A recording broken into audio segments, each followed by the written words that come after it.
Thanks again, James, for hopping on to another episode of Untapped Stories. I know we were chatting a bit pre-show. We've been emailing you to make sure this happens. But for every guest that hops on for our audience, I love to just kind of go way back in their story before you built your awesome business that you have now, before you became who you are today, even before you played in college at Brown, which I know we'll get into. If you could just share for parents and athletes, really what sports meant to you as a young athlete, and how, whether it's baseball or all the sports you played, how that ultimately shaped the player, parent, and coach you became. Yeah, I grew up in a small one-horse town in North Carolina, and mom and dad, great parents. They're still with us. Two older brothers still with us. They still live in my home state, North Carolina.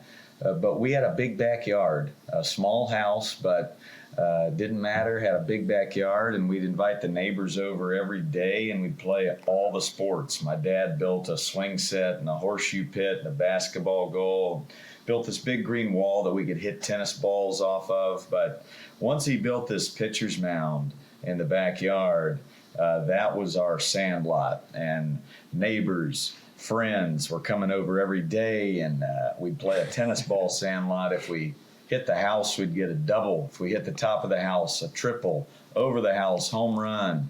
If it went across the street, the neighbor's dog would eat it, and that was it. So it really did feel like the movie The Sandlot. But I played all the sports, and I think Dad taught me to love sports, taught me to laugh. Mom taught me how to be a good human and be respectful, be a good teammate. Once I got to senior year of high school, basketball, which was my first love, football, and baseball were the big three. But I saw the writing on the wall that college was going to be paid for with baseball. So that was at the age of 18. I narrowed it down to one. And yeah, college was the best 7 years of my life. No, just kidding. Four. It was just four. Somehow I made it. But yeah, the upbringing of character development, joy, and multiple sports really paved the way for everything else. That's really awesome. It makes me want to go out there and just start playing it in the sandlot the way you described it when you were younger. One of the questions I had was, I know playing baseball in college, you probably had different routes you could have gone to in your career. What was the main reason you decided to dedicate your career to reforming the youth sports culture? So after my playing days were over in college, I wanted to stay in the game somehow, some way. And I'd studied theater arts at Brown University. I played a lot of music. I've been a drummer my whole life. So I knew I didn't want to do what all my friends were doing, going to Wall Street or business school or law school. I wanted to head out west to California. I love the sunshine, and I had a buddy who had a couch for me to sleep on, and he was starting these youth baseball camps. So I thought, well, I'll head out there. I can coach some ball. I can knock on doors and pound pavement and wait tables and try to be the next George Clooney. And that was my 20s. I did that. I pursued all my interests, and I had parents who never allowed me to settle. Thank goodness. They said, if you settle into a job you hate, you'll be miserable the rest of your life. So it's not worth it. So I did that, and I treated my 20s as grad school. I had mentors that really showed me how to coach and what lens to look through, taught me how to engage kids and what my priorities should be, which is make them a great human and make them love the game so much they want to come back. So I really have to thank all those mentors along the way that shaped the way I coach. And when I hit 30 years old, I got married, started to have kids, and I realized, well, they need to be fed, and houses and diapers cost money. So my wife, she had the crazy idea, well, why don't you marry all of your interests of acting, writing, music, storytelling, poetry, baseball, marry it all into this Coach Ballgame thing. And that's what we did. We moved to Orange County, California, just south of LA, and started our first camp in 2014. There was about 12 kids there, 8 of which were family members. But you got to start somewhere. And 11 years later, here we sit.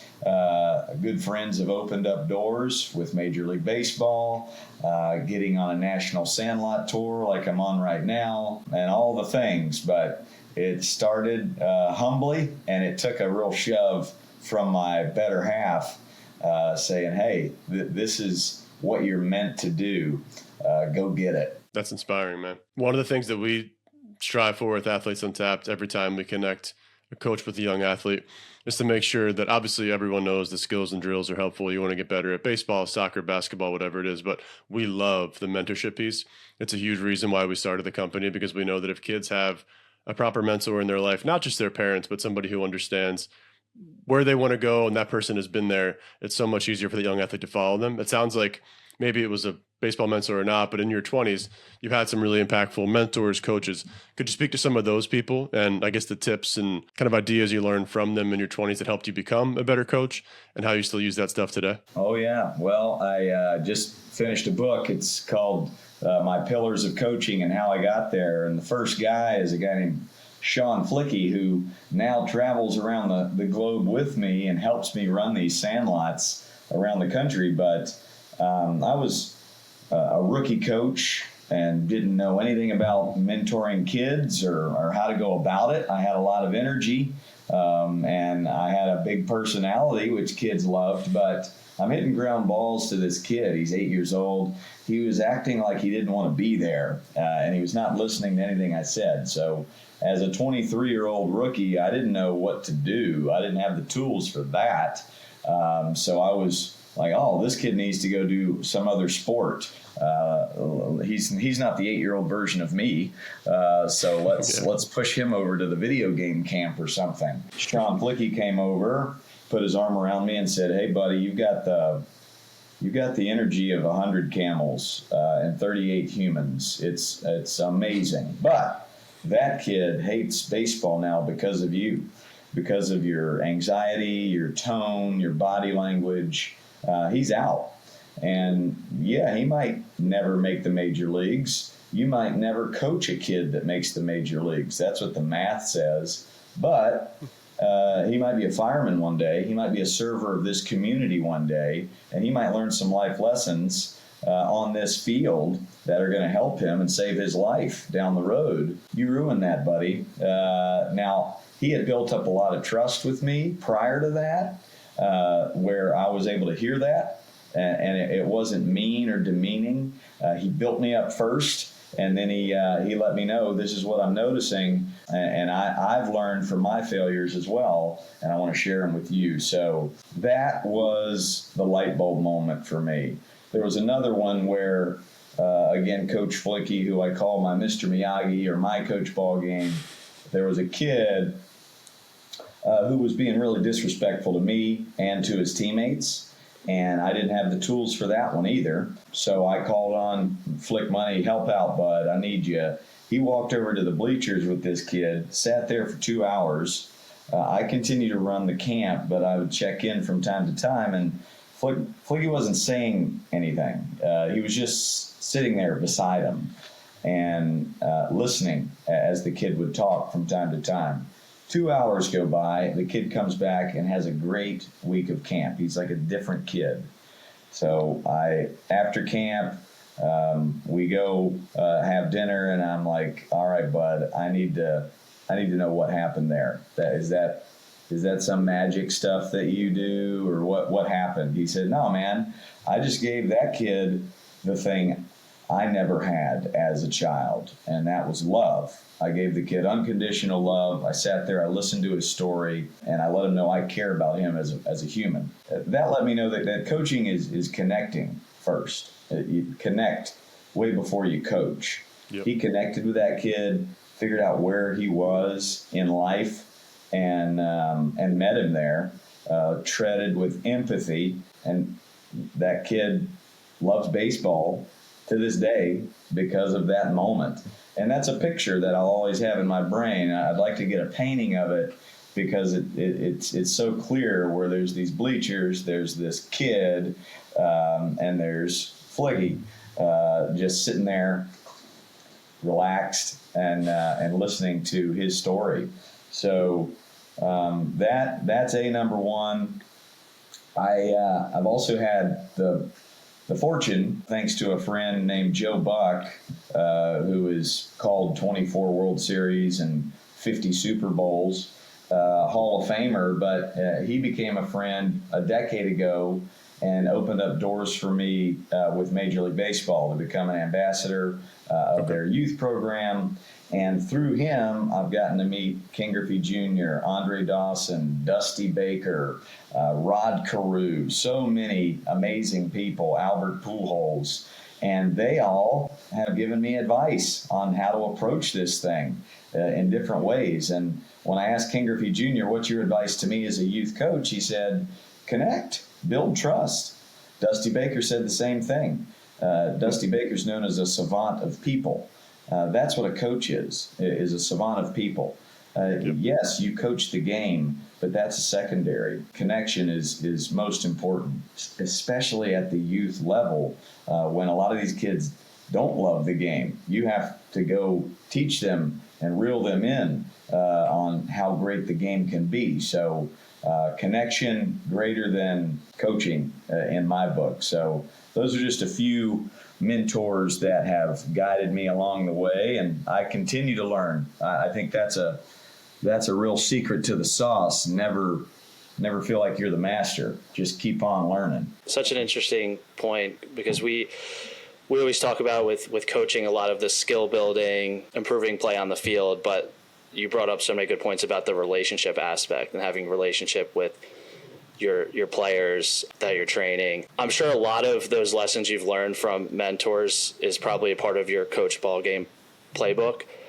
Could you kind of go into that and you kind of answered it, but is there any particular lessons from your coaching course that you've seen make the biggest impact? Good one. Yep. The Coach Ballgame University and the playbook and the skills course. The testimonials are really cool, but as I go to different towns, we coach these camps, 3-hour camps, but then we have this coaches conversation afterwards. And what I notice as I shake these guys' hands is, hey, when I take your playbook, when I take your course, it's an immediate shift. It's a culture shift. So I'd say it's two-pronged. I help them create this culture of positivity and character development first, and joy, and that's immediate for these coaches. And then I just give them practical ways to run a 90-minute practice where nothing feels like it's dragging, the kids are moving, and they're having a great time. So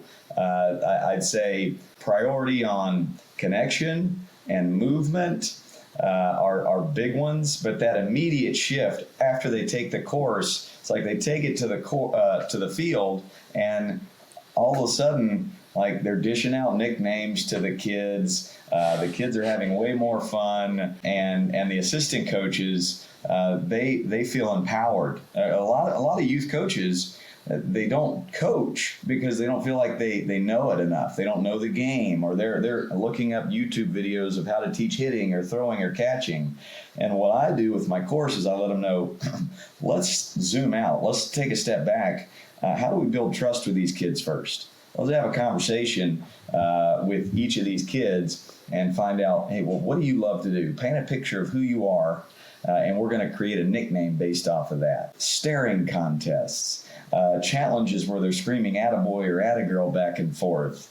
These are all things you can do in any sport at any age, even in board meetings with adults. It really transcends youth baseball. So I think that whole culture shift is a big one that happens immediately. Then with the skills course, I just break down, how do you teach a 6-year-old how to catch a ball? I go through different towns and meet World Series champions who have 3 Cy Youngs or home run titles, and they're like, I don't know how to teach my 5-year-old how to catch a ball or throw a ball. So it is a different language. So walking the coaches through how to teach that, and then how to hone those skills with small group stations at your practice. It's really helpful for the coaches. And my goal with the Coach Ballgame University is to inspire little leagues to know that the education of your coaches is just as important as snack shacks and uniforms and foul lines, even CPR. I'd say CPR is number one, but right behind it is educating them on how do we run a practice? How do you communicate with parents? How do we work with the kid who is neurodivergent? How do we work with a coach who's anxious and micromanaging? There's a lot of therapy and management involved in coaching a T-ball team. So it hits all those tough markers. I love the simplicity of that. We actually, just yesterday, you might even know him. We had the former Ivy League Baseball Player of the Year on, Tom Grandieri. I'm not sure if you guys are close in age, but he played at Penn. Yeah, I definitely remember the name. Attaboy. That's big. I only own one record at Brown. That's the career hit by pitch record. So that's my claim to fame. We're Phillies fans, so Chase Utley, him leaning into every pitch still shines bright in me and Matt's brain. So I love that you hold that record. But I guess one thing Tom mentioned, and I wanted to get your opinion on it. I was asking him if you could talk to every Little League coach in the country, and like you said, maybe they haven't played baseball at a high level, or they have, probably even more confusing if they have. What's just like one really simple drill they all can do? They don't have to watch YouTube for it. Like, what's the one thing kids need, coaches can easily teach, that they should put into their practice plans before the season gets going? Yeah, I'll go two, because again, the priority has to be on connection and listening to the kids and letting them know you care about them as a human. So at the first practice, get in a little circle and have them sit crisscross applesauce or on a knee and say, hey, my name's James, but nobody calls me James. My nickname's Coach Ballgame, because this is my favorite thing to do. And let's spend 10 minutes. I want everybody to paint a picture of who you are with a nickname. That can be your favorite animal, favorite food, favorite thing to do, favorite baseball player. But let's get to know each other and build this family and spend those minutes with connecting and getting to know each other. Because once the kid knows you care about them as a human, then they'll listen to you when you teach them how to hit and throw and catch or whatever it is. So once you've done that, line them up at home and have them run the bases. And you try to memorize these nicknames. You might see my videos where I hit a drum as I'm calling on the nicknames, but after about 3 or 4 times around the bases, you get their nicknames, and those nicknames last all season. A lot of them last for the rest of their lives. So that's a must. That has nothing to do with baseball. You can do that in any sport. And then as far as a station I love to set up, I think baseball is a big game of catch. So if it's a baseball or softball team that you're coaching, have a station where there's one coach over there working with maybe 4 to 6 kids. I think you usually have 12 kids on your baseball team, maybe 14. So if you split them up into 3 little groups and you've got a coach running each small group station, I like these little disc cones where the kids know where their spot is, and they're stepping over that cone, they're throwing, they're catching, they're rolling ground balls back and forth to each other. But that's a great one because 90% of the game is with that glove. It's catching, it's throwing, it's fielding a ground ball. So I don't get heavy on lecture. I like to teach them through reps and movement. I'll let you take the course or watch some of my videos to find some of the vernacular I use as far as how to catch it or field it or throw it. But simple is way better, and reps is greater than lecture. That's for sure. And starting out with nicknames, I really like that. Oh, that's a must. I mean, that's a given. That's where we start. All the coaches need nicknames too. And last night we had some great nicknames: Coach Spotlight, Coach Beard, Coach Mustache, Coach Mr. Clean. He had a clean bald head, so he wanted to be Mr. Clean.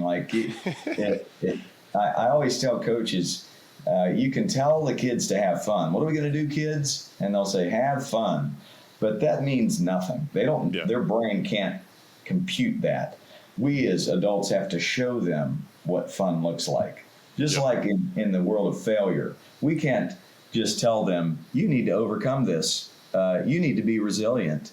They don't understand that. We've got to show them with our body language.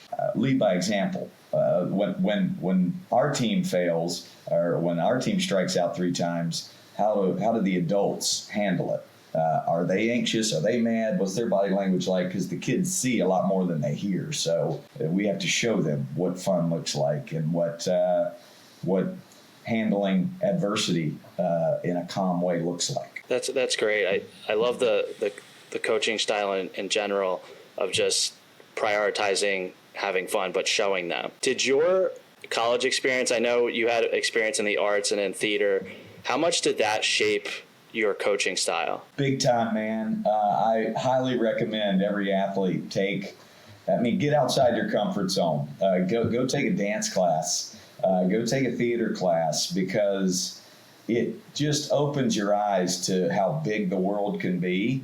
And my, oh my, when it comes to engaging kids, when you got a little theater background, when you can be a performer, when I'm going around trying to find great assistant coaches, they don't need to know a thing about baseball. I'm fine if they've never played the game in their life.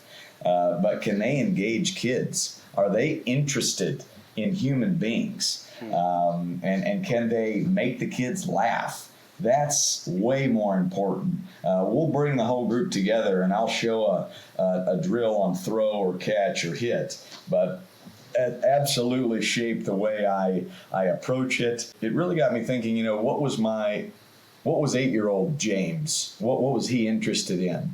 Well, I love storytelling. So I tell a ton of stories because life lessons made sense to me through story as a child.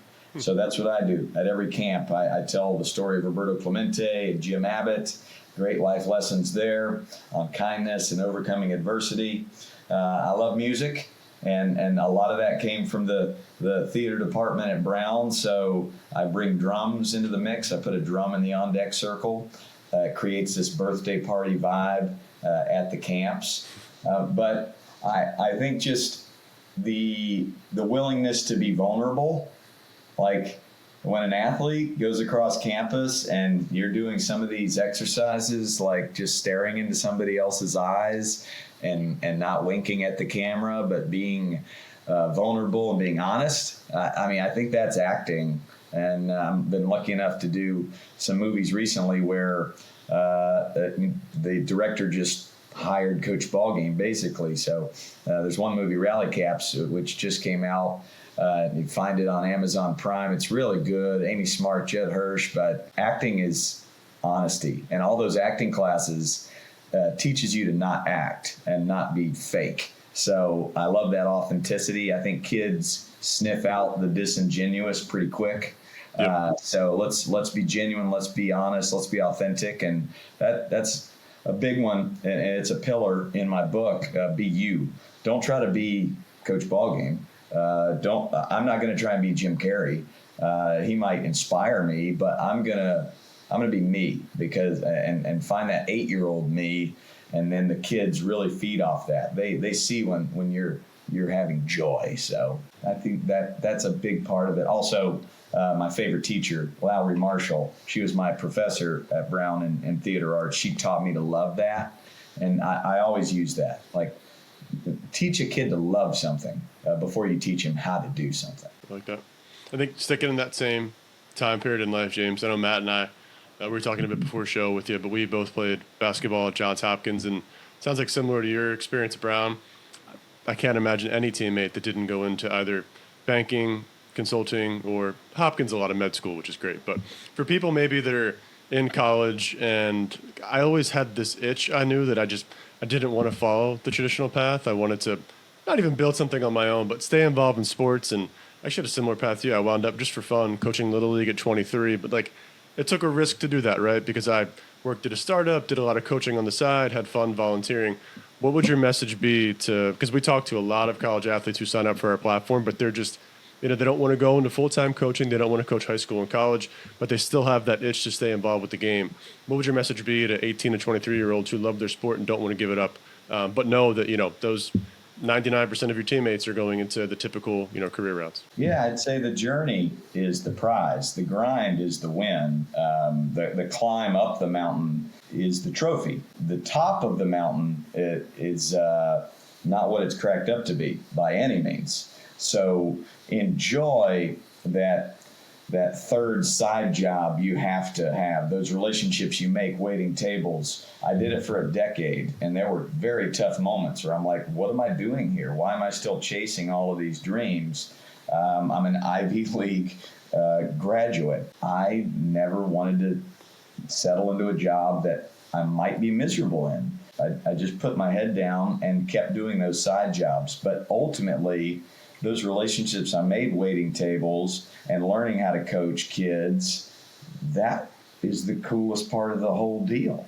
The grind is the win. So it might not feel like that in the micro, but here I am 20 years later, a dad of two, and boy, am I thankful for never settling. So just be confident that that is the truth. That journey and that grind is ultimately everything. And I just tell college kids, jump in every pool, go to every friend's wedding, go to every concert. Relationship greater than accomplishment. 100%. These text threads I have from college, we hold on to them dearly. And one side effect of me traveling around the country doing this Sandlot tour is I stay in every college friend's guest room along the way. And it was beautiful. So now I'm getting to know their kids. I'm coaching their kids. I'm sleeping on their couch. And it's a beautiful thing. It actually keeps me going. When I'm away from home for 25 days like this trip, I need dinners in Long Island with my former shortstop. And, last night, having this pork loin sandwich in Indianapolis. Never heard of a pork loin sandwich, but it was really good with a former colleague. It's the best. So the journey and the relationships are everything. That's great. And you brought up the Sandlot tour. When I was looking into and doing some research on that, it seems incredible what you're doing and bringing that spirit to all these kids in all these cities. One of the things I wanted to discuss was there's so many youth coaches that may be struggling to engage kids. And you went into a lot of this, but how can parents and coaches bring the spirit of Sandlot to their own local fields? People don't realize something exists until they see it. So that's why I need to go to these different towns and show them whatever idea you have in your head of a perfect baseball practice. It doesn't have to be like that. When I go on tour, we set up 8 to 12 different stations. And they're all gamified. We gamify everything. If it's a partner throw and catch station, we're doing contests for points. And we're giving out baseball cards for awards. A wiffle ball batting practice station where there are coaches tossing wiffle balls and the kids are hitting it with wiffle bats. If they hit the ball, they get a point. If they hit the ball and it hits a coach, they get 5 points. Gamify those drills. And then different Sandlot games. Just create variations of a diamond sport with different balls and bats. I tell the story of Roberto Clemente. He grew up using a lemon for a ball and a stick for a bat. If you go to the Dominican Republic, these kids, they don't have shoes on, and they're all using like some form of a bottle cap or a lemon as a ball, no gloves. They're all sharing a broomstick, and 2 out of 5 of those kids make it to the major leagues. And there are no parents anywhere in sight. So we can de-professionalize youth sports a lot and play baseball with a kickball, right? I have the kid hit a kickball and then we play.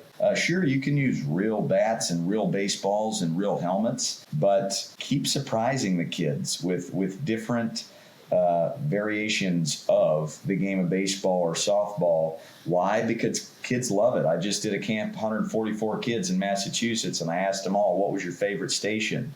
And a lot of these kids play travel ball. They play 4 games a week, and they said their favorite station was kickball, baseball with their foot. So let's be honest here. Are we making the game about us or about them? So I would say that's going to engage these kids if you keep it moving anything boring about baseball or softball, a la Savannah Bananas, throw it in the trash, and just create fun ways to teach the game. I went and watched my daughter play a 7U softball game where it was kid pitch. And the most interesting thing that happened was about every 4 minutes there might have been a foul ball. But over a 90-minute game, there were 3 balls put in play. And the second baseman never moved. The center fielder never moved. So there's no learning going on there. So I think we got to shift. We got to create hybrids to teach the game. And then as they get into their teens and they start to fall in love with a certain sport, then you can get a little bit deeper. But yeah, I think that's a big one. And then the idea of winning at all costs, that creates adult anxiety, and adult anxiety is the killer of youth sports. So let's leave all of our worries at the car, and then come on into the bleachers and sit back and enjoy a birthday party. I think the best thing you can say to your kid is, I love watching you play the game.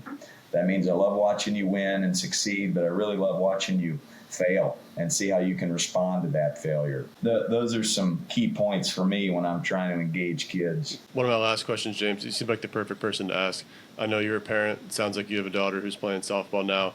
I'm not sure if it's local or travel, but we have a lot of conversations now, especially with parents, about how crazy it's getting. And you use the word commercialization. That's really what it is for these travel teams, whether it's baseball or even some other sports, soccer, basketball. It's year round. It's constant. You have 8, 9, 10-year-olds playing on teams that are jetting across the country, probably just to play the same teams in your state. But what would your advice be to parents who have kids that are really good athletes? They understand that the Sandlot Tour and what you're bringing and the fun and like Little League, that's what they want. But then all of their peers and the good kids are going to those travel teams and taking that commercial step.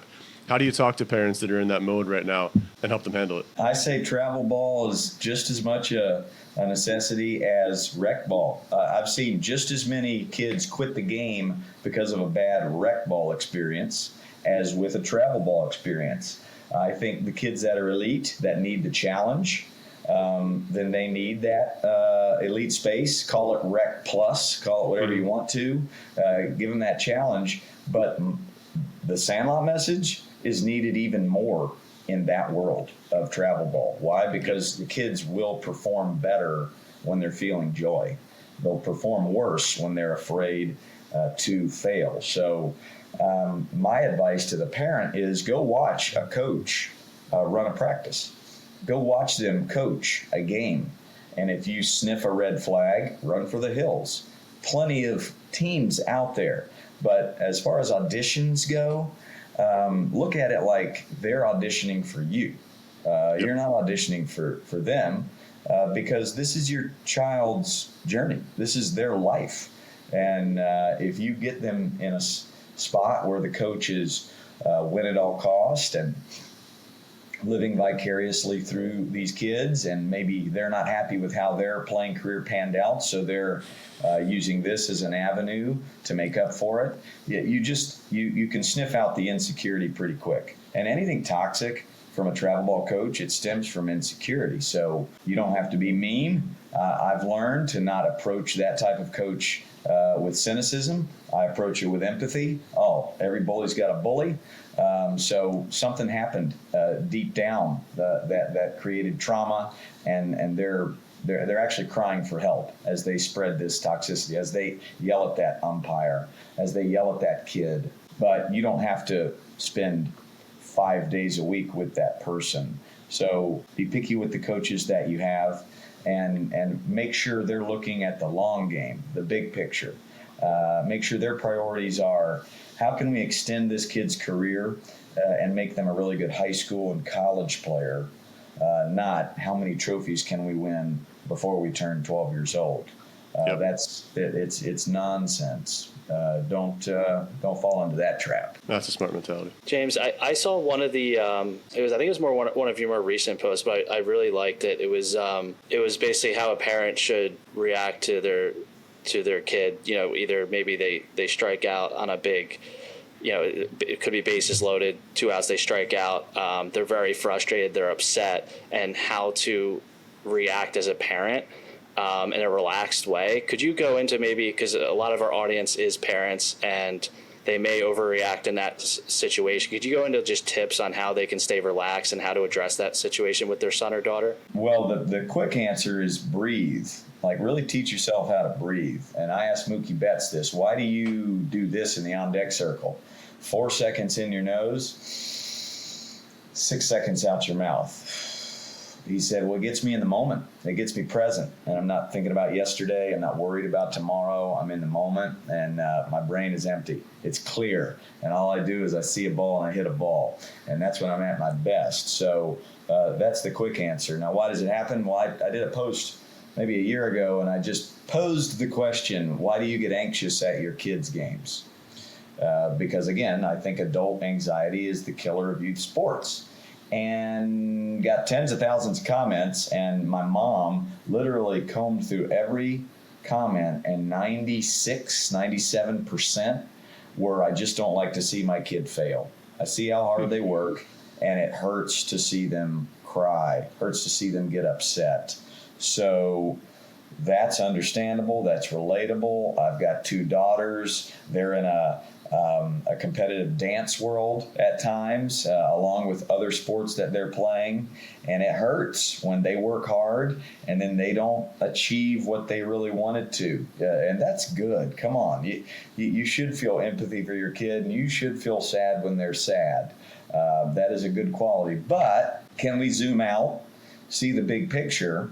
That game, that dance competition on that day, not life or death, not the end of the world by any means, might be the greatest gift we ever give them of how do we process failure and how do we overcome this? What are tools that we can put in our pouch that can help us in the micro, in the short term, to become a better teammate after that strikeout or after that error that we make?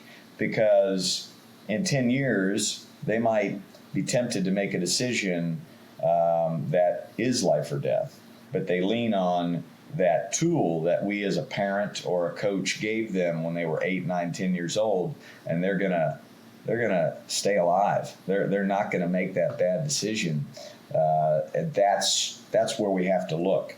Really tough to see that forest through the tree, but I think if we as adults can learn to breathe in those moments and realize that our fire is unproductive combined with their fire, right? They strike out, they throw a helmet, they're fired up. You can't fight fire with fire. That's just science. But fire needs water. And in those moments, the kids are really seeing what we do and hearing our tone way more than they're hearing any words we say. Having the ability to breathe as moms and dads and show them, really model what a healthy way to respond to failure looks like is the way. And I don't think you need to let anything slide, right? If they're being disrespectful to an umpire or they're disrespecting the game, I think the consequence can happen without you replicating their emotions. Model it, lead by example, but that means we've got to do work on ourselves as adults. And once we learn how to breathe and mature as adults, we're not going to feel that need to argue with that 15-year-old umpire about a bad call. We're going to notice the parent on the other team that's being critical and tread with empathy and go, oh, I know why they're being mean. They're wounded and they're insecure and they don't like themselves. And they're trying to drag other people into their sad bowl of soup. I get it. I kind of feel sorry for that person. So I kind of get to places where I'm like, how did we get here? But that's where we got. And that was the roundabout answer for how to give parents those tools. I love that you said that. It was a couple weeks ago. We had a former Olympic swimmer on, David. He runs My Swim Pros. He was saying that before one of his races, I forget which Olympics it was, but he was in the waiting room with Michael Phelps, and he saw Michael Phelps breathing in for 4 seconds, holding it for 2 at the top, letting it out for 8, and then sitting for 2 at the bottom. And he was like, I've been doing that my entire life because a psychologist from UVA told me to do it, and it's really impactful. So he calls it the Michael Phelps breathing technique. And then he said it even for his own personal life at home. He's like, before me and my wife get into a small argument, he's like, I'll do that breathing technique, and it really helps. So I think parents can take that message for, especially with sports, when emotions are high, your kid's not doing well. If you just take that step back, and it sounds so simple, it's almost even cheesy to say, but just breathe, relax, realize it's not an end-all moment. I want to hit that real quick. Go for it. Like, take the breathing seriously. Like, let's really learn how to do it correctly. Yeah. Like that. Like count those seconds off, and then if your focus becomes solely on how good can I do this 4 and 8 right now, you forget a lot of bad things. Sidebar: there was a coach last night at my Indianapolis Sandlot, and his nickname was Coach Michael Phelps, because he looked exactly like Michael Phelps. That gotta get him in the pool. And for anybody, just to give a shout out, for anybody who wants to get involved with you, I know they can follow you on social media. We've seen your stuff; it's amazing. And probably a little bit selfishly, because I have I have 2 boys. One's just over 2, one's 9 months old, but I love baseball. Both grandparents love baseball, so I'm sure if you're still doing this in 10 years, I'll somehow, some way, try to get involved with you. But for Little Leagues, travel teams that want to get involved with you more than just following your social media stuff, what can they do? How can they reach out, get in touch, and what would your message be to them to start following your path? Absolutely, yeah. Well, we've got a rock star who's our executive assistant and admin, and she sets up every Sandlot tour stop. Her name's Shayna. She should get a shout out from the top of the mountain. But if you email info@coachballgame.com, she dials you in, and maybe you're a Little League president who wants to bring me to your town and bring this message to your coaches and educate them. Then email her. As far as finding my Coach Ballgame University, and maybe wanting to do a league pass where it's a league-wide, all your coaches get access to my education. Again, email Shayna at info@coachballgame.com. But the main hub is coachballgame.com. You can find everything there and see what I'm doing and my schedules. But that's how you can get a hold of me. But we're always looking for great coaches across the land, and that's the secret to the secret is educate, build an army of great coaches and mentors, because you and those coaches, you'll touch lives that I'll never meet. So it's a ripple effect. 10 years from now, man, Shana will be getting an email from Gene, hoping you can come to Westchester, PA, and help my kids out with their Little League team. I'm just getting started, so I'll be there. Honestly, James, this was so much fun. And I think between your feedback from your playing days at Brown, everything you did with theater there's just so much good content here for parents to chew on. So we're excited to get this one out, to share it with our audience. And just a big thank you for taking the time, especially as you're traveling, for coming on the show with us and talking to our audience. Thank you, James. I appreciate it.